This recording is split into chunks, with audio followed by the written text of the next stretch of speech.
Pizza. How's it going today, man? Oh, it is going pretty well. What was the total price again? Let's see here. For 4 anchovy and slug pizzas, that's gonna be $68. $68? What about this? What if I kind of took out my knife? And what if I kind of sliced and diced your throat? Would that work as a coupon then, sir? No, dude, that would not work as a good coupon, dude. Here, just take the pizzas, and I'm gonna make like a pizza and split out of here, man. Have a good day. Oh, no, you don't.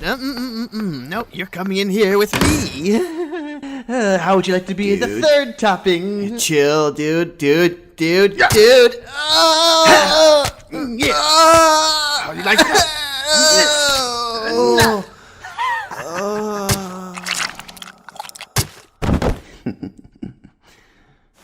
Okay, well, I take care of this mess. I want you all to listen to my very first tale of the series, titled, We Ordered a Pizza from the Dark Web. Written by Rose Black 2222 from the Reddit nosleep. Please, listen up.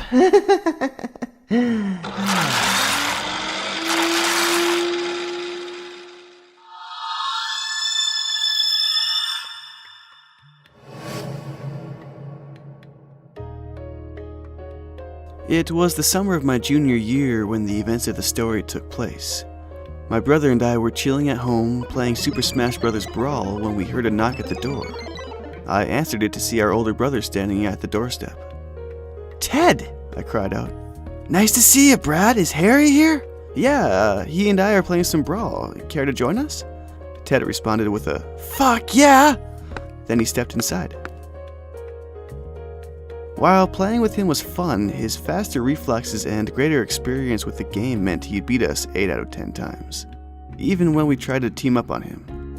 We soon switched to other games such as Pokemon XD, Gale of Darkness, and Meteoroid Prime.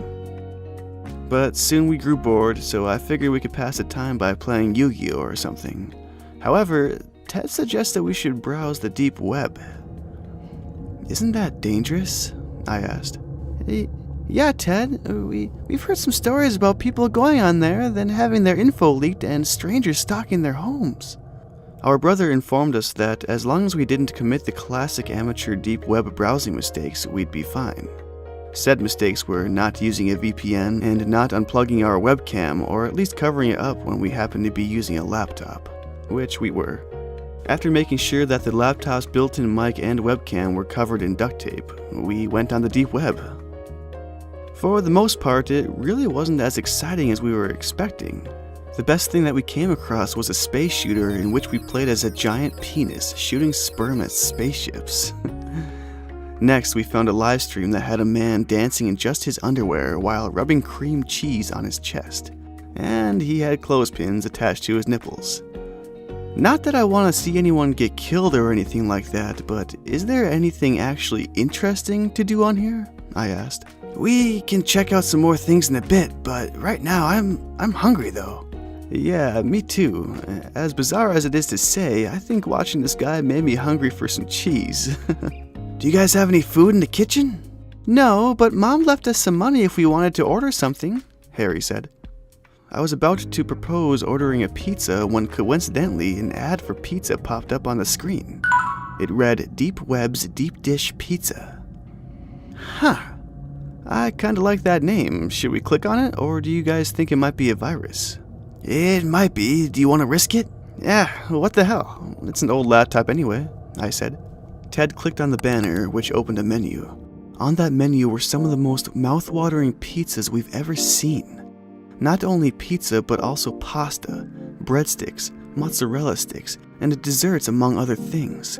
Hell, even the salad looked presentable for a pizza place. Above the picture was a button that said, "Order here." We talked about what we wanted for a few minutes, and eventually we decided on the Meat Lover's Pizza with olives, mushrooms, and stuffed crust, mozzarella sticks, apple pie pizza, and 2 big bottles of Dr. Pepper. Just as precaution, we decided to pay in cash, and we made sure to put the address in as somewhere public that was really close by. When we arrived to our location, which was at the library down the street, we saw the delivery guy who had our order waiting by the front desk. He was a regular-looking dude. He looked to be in his early 30s.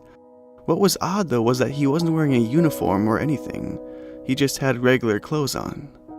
We paid for our food, and then we went outside to eat in Ted's car. It was fucking delicious. The meat was cooked just right, and the cheese was super stringy. We were busy trying some of the apple pie pizza and mozzarella sticks when we heard something tap on the driver's window. We looked outside to see the delivery guy holding up a bottle of Dr. Pepper. The food was so good that we didn't even notice that we were missing one. He mentioned for Ted to put down his window, and Ted did so. Then the man apologized for forgetting and handed Ted the Dr. Pepper. "By the way, how was the pizza?" the man asked. "This stuff kicks ass. We'll have to order from you guys more often," Ted replied. "Glad you liked it. But to make up for my foolish mistake earlier, how about if I give you guys something extra?" "Oh, you don't have to do that." The man insisted, and we eventually caved. He ran to his car and came back with a small box. He told us it was filled with cookies, then he handed it to Ted. "Well, that was nice of him," I said as the man walked away. "Let me get a couple of those cookies." "Oh, you got it," Ted replied, opening the box. However, instead of cookies, what we saw inside looked to be some kind of smoke grenade, and it went off, sending fumes throughout the car. The fumes must have been some kind of knockout gas because we began feeling really dizzy. The last thing we saw before passing out was a man smiling at me through the window, and unfortunately there wasn't anyone else outside. When we woke up, we found ourselves in a musty, smelly room with a single-floor lamp beaming down on us like a spotlight, but very dimly lit. We figured we must be in a basement. All three of us tied up with rope in the middle of the floor. From out of the shadows appeared the man. The dim light of the lamp was the only thing illuminating his face. "Look who's finally awake," he exclaimed. "You crazy motherfucker, let us go," Ted demanded. "Let you go? I can't do that. I like to share something with my customers who appreciate my cooking." "Wait, you made those pizzas?" I asked. "Yes, I did. I run this business all by myself." "And what exactly are you going to share with us?" Harry asked hesitantly. "They say you are what you eat, so I'll make you guys into pizza," he said, flipping on a switch to turn on the overhead light. Now, you may be thinking, if he had a regular light, why did he even bother with a stupid lamp? To be honest, I don't know. The man was odd, to say the least. The only thing I can think of was that he did it for dramatic effect. Anyway, when he turned on the light, it revealed at least a dozen naked corpses hanging on hooks on the walls, and they each had parts missing. One girl even had her head missing. The man laughed when he saw our horrified expressions. You sick fuck!" Harry cried out. "Never heard that one before. Oh, and just so you know, this is where the meat for my meat lover's pizza comes from." "Wait, so you mean we've been eating..." "That's right, bitches. You've been eating people meat." All three of us started gagging. "Oh, come on, don't throw up. I have enough cleaning to do as it is," the man said. "And I'm guessing you're going to kill us and then make us into toppings?" I asked. "Hey, you catch on quick. Now, I'll give you a couple minutes to decide who'll be first," the man said, sharpening a knife with his back turned to us. I looked over to see what my brothers were doing. It turned out that Harry and Ted had found 2 shards of glass that the man had forgotten to pick up, and they were trying to cut away their ropes with it. They both gave me a look, so I knew that I had to be the one to distract him. The man turned, sporting a wide, toothy smile, holding a large carving knife, then began walking towards us. Luckily, he couldn't see what my brothers were doing from where he was. "Wait!" I said, sitting up. What is it?" he asked with a hint of annoyance in his voice. "I was just wondering, how does one get to be a cannibalistic pizza maker?" Are you stalling?" No. I just figured someone with such an interesting occupation must have an interesting background." "Well, it's not like anyone's gonna be able to find us out here, so I suppose I can summarize to you guys what my life has been like."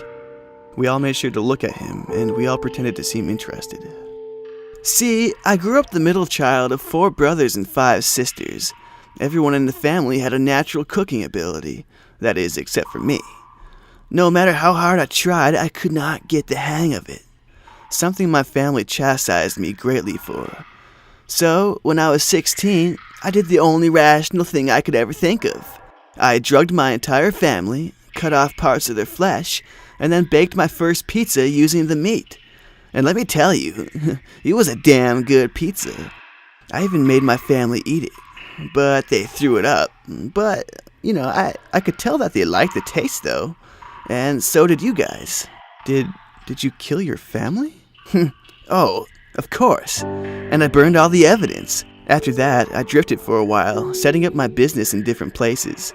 Before I came here, I admit running things was pretty difficult. It wasn't very easy getting victims. That is, until I stumbled upon the beautiful deep web stuff. I must say, it's very convenient, and a great way to run things. Now, have you guys decided who's going to be the first one yet? Because if not, I'm going to decide for you. Actually, we have, I said, feeling 2 sharp objects poke my palm. Who will it be then? Shards. The man gave me a confused look that quickly turned into surprise when Harry and Ted sat up as I laid on my side. Before the man could react, they threw shards of glass at him. One went right through his throat, and the other in his face, cutting a gash next to his eye. He staggered back, gasping at his temple, and his neck bled. My brothers quickly pulled off the rest of their ropes. Then, Ted charged at the pizza man, while Harry untied my rope. Once I was free, we joined Ted in kicking the shit out of that dude. It turned out to be a good old-fashioned brotherly ass-whooping. I mean, we went to town on this guy. We kicked him in the ribs a few times, then we took turns stomping on his crotch. We even did that thing where Harry got him up and held him with his arms behind his back, and me and Ted took turns gut-punching him over and over again until he went limp, gasping for air on the floor. As much fun as it was beating the crap out of this asshole, Harry eventually went upstairs and found the phone to call the police. When they arrived, you could tell some of them were really freaked out about how crazy the scene looked. A couple detectives took our statements while some uniformed officers wearing latex gloves started bagging the evidence. 2 more officers arrested the man, noting that he was really lucky that 1 shard of glass didn't go any deeper into his neck. After the detectives got all the information they needed from us, another officer then gave us a ride back to the library. Throughout the questioning, there was one thing we all forgot to mention. We still had that pizza left over in Ted's car. And I know we should have turned it in to the police, but as crazy as that guy was, he was right about one thing. That was a damn good pizza.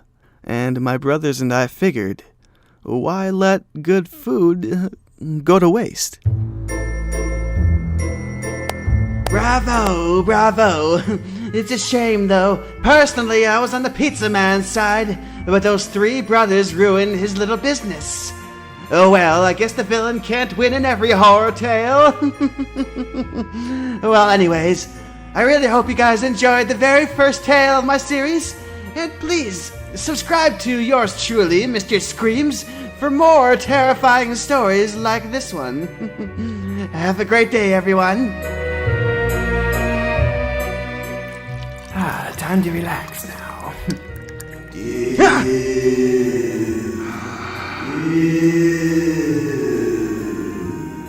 Oh, great! Now I have to deal with a ghost. Not just an ordinary ghost, but a stupid pizza man ghost. Where is my exorcist supplies? It's gotta be here somewhere. Here we go.